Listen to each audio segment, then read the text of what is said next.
नमस्कार मित्रांनो, मी गायत्री आणि तुम्ही ऐकत आहात द पर्पल चॅप्टर. आजचा विषय आहे आत्मविश्वासाचा पत्ता काय.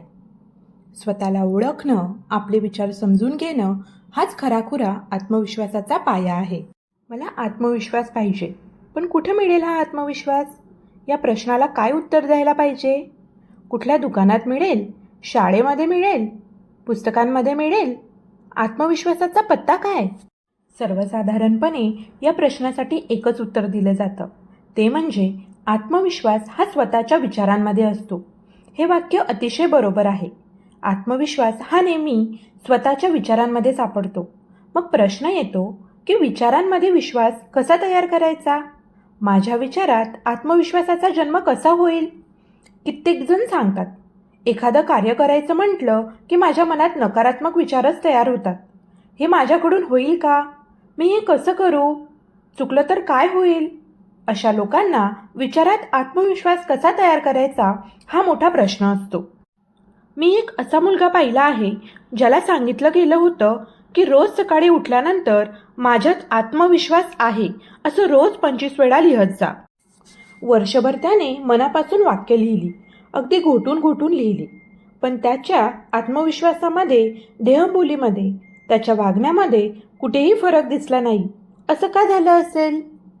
आता आपण बघूया आत्मविश्वासाचे शत्रू आणि मित्र.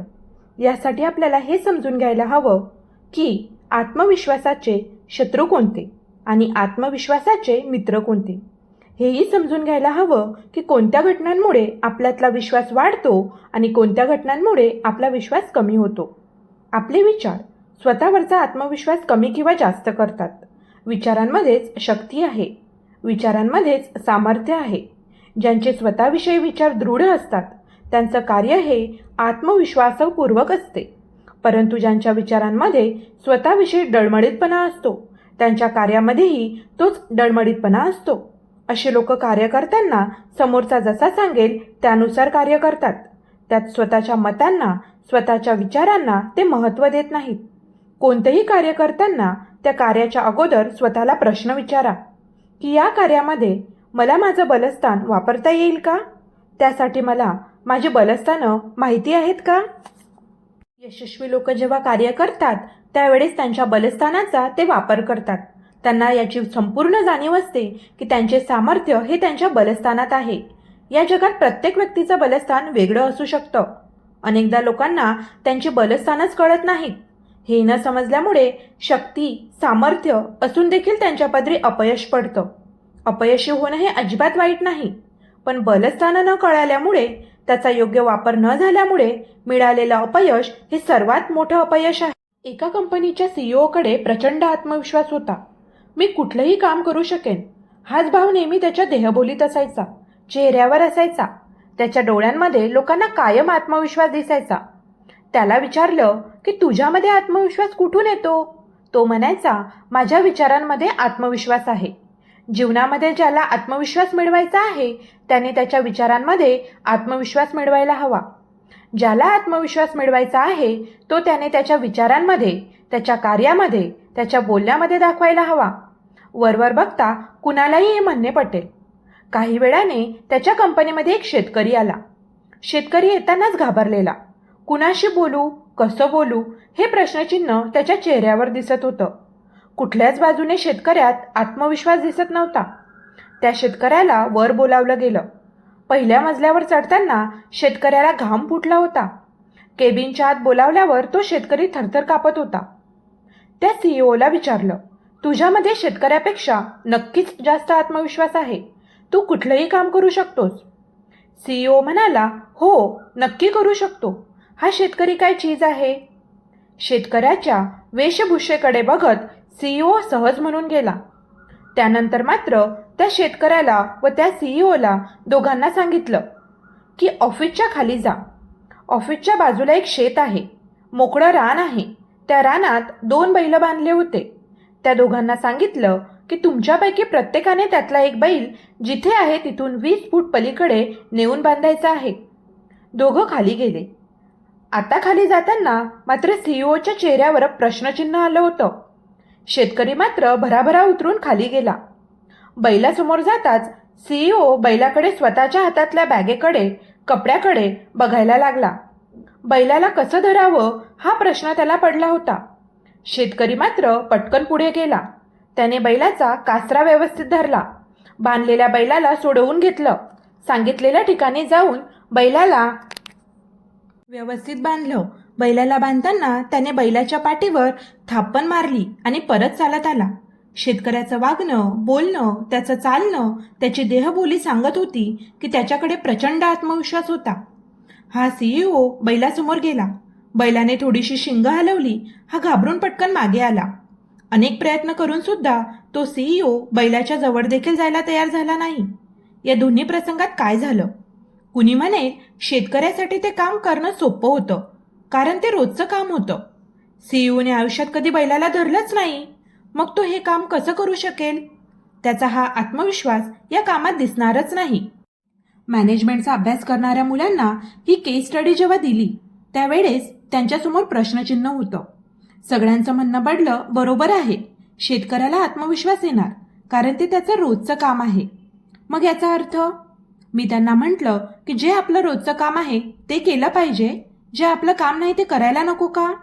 म्हणजे नवीन कुठल्याच भागात आपल्याला विश्वास मिळणार नाही, आत्मविश्वास मिळणार नाही का? उद्या तुम्हाला सांगितलं की स्वयंपाकघरात जाऊन तुम्हाला इतक्या लोकांची स्वयंपाकाची व्यवस्था करायची आहे, तर तुम्हाला आधी स्वयंपाक शिकावा लागेल. या पूर्ण प्रसंगात सीईओ कडून चूक काय झाली? तर शेतकऱ्याची नक्कल करण्याचा त्याने प्रयत्न केला. त्याला जे सांगितलं होतं तीच दिशा त्याने ठरवली. त्याला सांगितलं बैल तिकडे नेऊन बांध, तेव्हा तो स्वतःच्या बलस्थानावर गेला नाही. सीईओचं बलस्थान काय होतं की लोकांकडून काम करून घेणं. त्याने खाली उभ्या असलेल्या त्याच्या कंपनीतल्या वॉचमॅनला विचारलं असतं, एखाद्या जवळच्या भागात राहणाऱ्या माणसाला विचारलं असतं की एखादा शेतकरी आहे का, त्याला बोलावून हा बैल पलीकडे न्यायचा आहे. अशा रीतीने तो बैल सहजतेने पलीकडे गेला असता. पण त्याला वाटलं हा बैल मीच पुढे न्यायला पाहिजे. हीच समस्या असते, आपण आपली बलस्थान ओळखून काम करत नाही. काम करताना बलस्थानाचा वापर करत नाही. शेतकऱ्याचं बलस्थान होतं स्वतःच्या हाताने काम करणं. सीईओचं बलस्थान आहे लोकांशी चांगला संवाद साधून त्याच्या गुणवत्तेचा वापर करून घेणं. आज कित्येक वर्ष सीईओ हेच करत आला.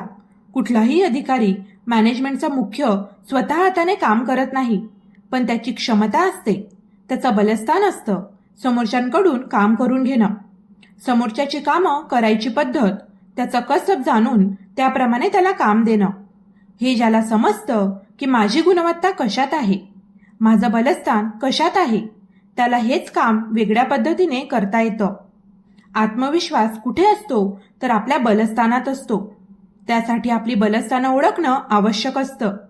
बलस्थानं कशी ओळखायची हे ज्याला समजतं त्यासाठी यशाचा दरवाजा सहजतेने उघडतो. खूप लोकांना हेच मान्य नसतं की त्यांच्याकडे काही बलस्थानं आहेत. त्यांच्याकडे असं काही वेगळं आहे जे बाकी लोकांकडे नाही.